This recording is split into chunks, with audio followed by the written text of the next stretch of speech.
Mingi hetk panin siis ära juhtmed ja pistikud, kuna tahtsin hakata tegema ka seinakatteid.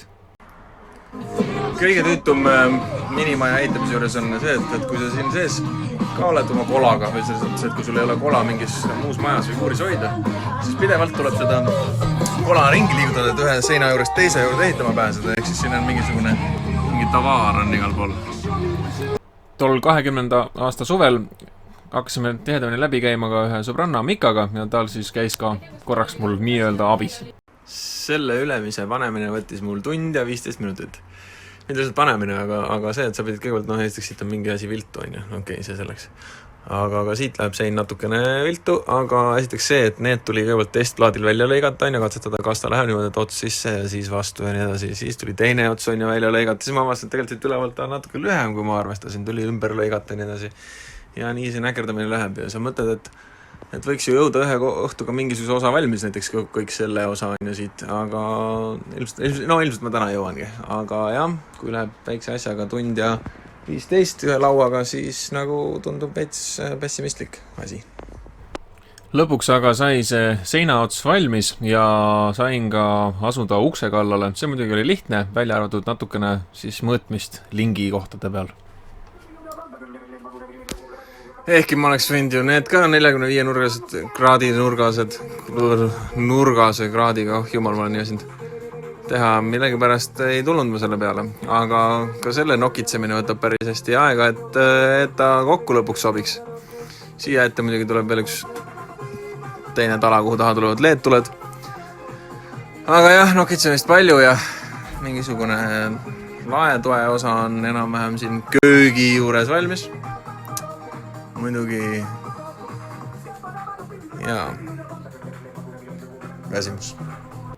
Mingi hetk alustasin ka puidu töötlemisega. See puit läheb siis sisse nii-öelda liistude asemel, kuna mul nurkades ei ole seespool kuhugi kruvisid panna ega midagi, siis antud liistud lähevad ümber nii-öelda sisevõrgustiku või sisenurkade.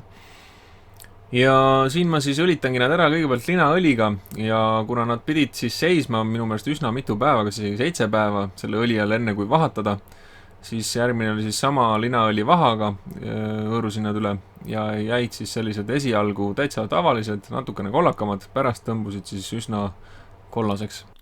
Võib-olla ei maksa öelda nii väga kollaseks, aga siis puidutooni ja siin ma siis nokitsen akna piitade kallal, mis on samuti töödeldud siis õliseguga ja vahaga hiljem vist, kui ma ei eksi.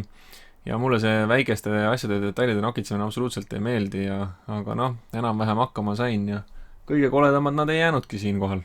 Prototüübiks kena küll. Nii kaua on püstises asendis tööd tehtud, et on ära unustanud, kuidas siin loftis tööd teha on. Õlg läks kohe palusaks, tõmbasin ära ja ole mingit muud siin kurdi roomates. Aga tuleb ka siin valge sein valmis saada ja siis laekallale asuda. Jätkuvalt tuleb tänulik olla sellist ilmade eest, kus saab lühikeste pükste veel tööd teha. Aga jaa, 4,5 tundi ja valmis on saanud mingi laeosa ja siis köögiseina osa. Ja viimistlesin ka ära. Köögisein ilmselt tuleb püssiplaadiga kaetud ja siis kriidivärvidega värvitud, selle tahvlivärvidega, et siis saab endale, ma ei tea, märkusi kirjutada seina peale. Prototüübil siis 2 osas sein, alguses puhtana väga ilus must, aga päris majal siis tootel tuleb ikkagi ühes plaadis see tükk. Sain ka esimesed päiksepaneelid ükshaaval katusele pandud ja ega see süsteem muidugi kõige parem ei ole, kuidas ma sellel prototüübil need paigaldasin. Ja ega see ka lihtne ei olnud, kuna minu haige õlaga neid päris raskeid paneele katusele vedada võttis natukene aega ja pingutamist. Ja järgmiseks tuligi siis osta juhtmed ja kukuta juhtmeid vedama, auke puurima läbi seina ja tinutama ning appi tuli ka paps elektrik mul.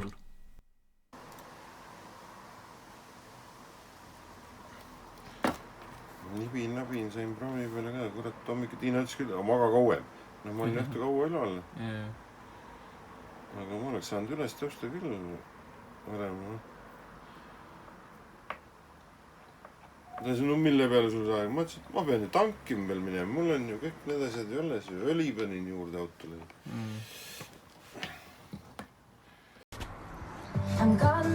No nii, elektrikapikene valmis. Tegin küll veits lollusi ja tõin kõik juhtmed ühte kohta kokku, aga mu kuldsete või isegi platinum kätega paps sai kõigega hakkama. Natuke muidugi sain ise ka nendest elektrikerist natukene paremini aru, mitte väga.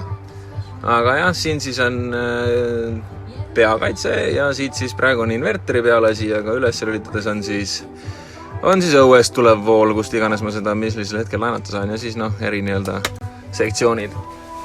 Praegu on siuke ajutine katse minu ühe paneeliga.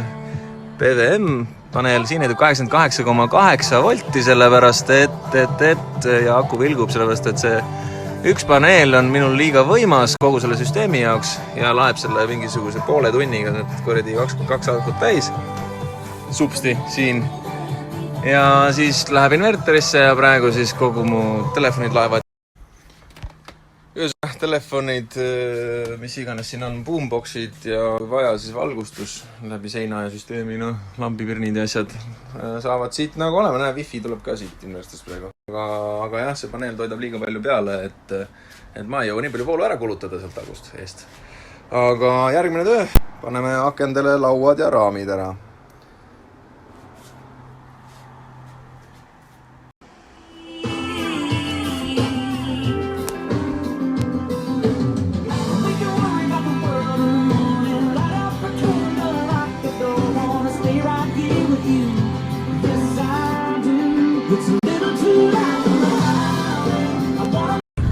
Loomulikult sellele Romul autolevi rendikal ei ühendu käru tuled ära, aga liigume idasse.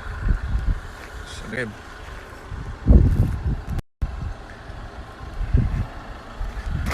Teise nurga alt ka. Liigutada tuleb võimalikult suur pust leida, siis ei ole nagu suuruste vahe nii naeruväärne, et 4 meetrit kõrge maja. Järgmises osas näitan veidi, kuidas majast välja tulen. Näitan ka seda, kuidas hommikuti nägu pesen. Ka mikromajas söögitegu on natukene näha. Ja muidugi ehitan ka pisut.